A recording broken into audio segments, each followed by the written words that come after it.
আসসালামু আলাইকুম রহমতুল্লাহি বারকাতু। তেজগাঁওয়ে ট্রাক চাপায় বাবা মেয়ে নিহত, ইন্না লিল্লাহি ওয়া ইন্না ইলাইহি রাজিউন।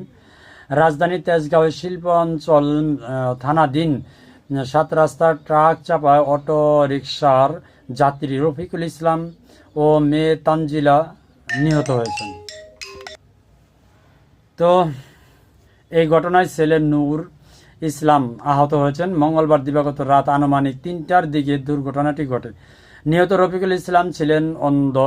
তার 2 সন্তান ছেলে নূর ইসলাম ও মেয়ে তানজিলা সেখানকার একটি মাদ্রাসায় পড়াশোনা করত।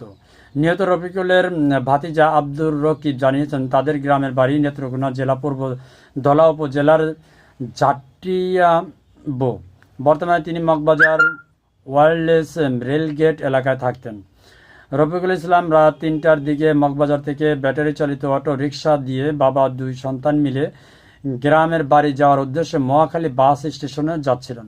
দেখুন, আমি বরাবরই বলে আসতেছি, যারা অটো রিক্সা চলেন আসলে আপনারা খুব দ্রুত এবং তাড়াহুড়া করে তাড়াতাড়ি যাওয়ার উদ্দেশ্যে চলেন।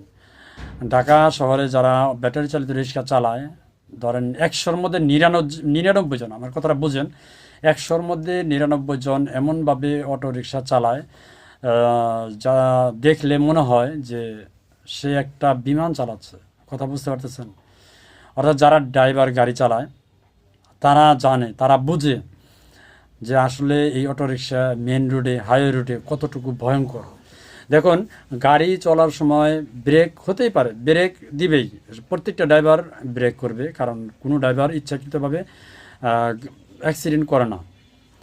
তো এমন পরিস্থিতিতে গাড়ি, এই অটো চালিত ব্যাটারি রিক্সা চালক যারা 100-র মধ্যে 99 জন এমনভাবে চালায় যে তারা বিমান চালাচ্ছে। তারা একটা স্বাধীন পেয়ে গেছে যে যত বড় গাড়ি হোক, যত স্পিডে আসুক, আমি যদি খালি কোনো মতো একটু মাথাটা ঢুকাই দিতে পারি, তাহলে ওই গাড়ি ব্রেক করে ফেলাবে। এখন ওই গাড়ির ড্রাইভার যে ব্রেক করবে, সেই ব্রেকের কিন্তু সময় দেওয়া লাগবে। গাড়ি তো সেকেন্ডের মধ্যে, মুহূর্তের মধ্যে অনেক দূর চলে যায়, ব্রেক করতে করতেই রিক্সা শেষ। তো অটো চালিত রিক্সায় যারা চড়েন সাবধানে চড়বেন, বাকিটা আপনার ইচ্ছা। আমার অনেক ভিডিওতে আমি দিছি এবং অনেক অ্যাক্সিডেন্টের ভিডিও আমি আমার ভিডিও আপলোড করছি, দিছি। তো এখনও যারা সতর্ক হন নাই, নিজে যখন হয়ে যাবে অ্যাক্সিডেন্ট তখন বুঝতে পারবেন। এরা হচ্ছে কি, আমি আপনাকে বলি, অটো রিক্সার, ব্যাটারি চালিত অটো রিক্সার ড্রাইভার যারা 100-র মধ্যে 99 জন এমন আপনারা জানেন যে আওয়ামী লীগের সময় হাসান মাহমুদ পররাষ্ট্রমন্ত্রী ছিল না, মনে হয় সম্ভবত।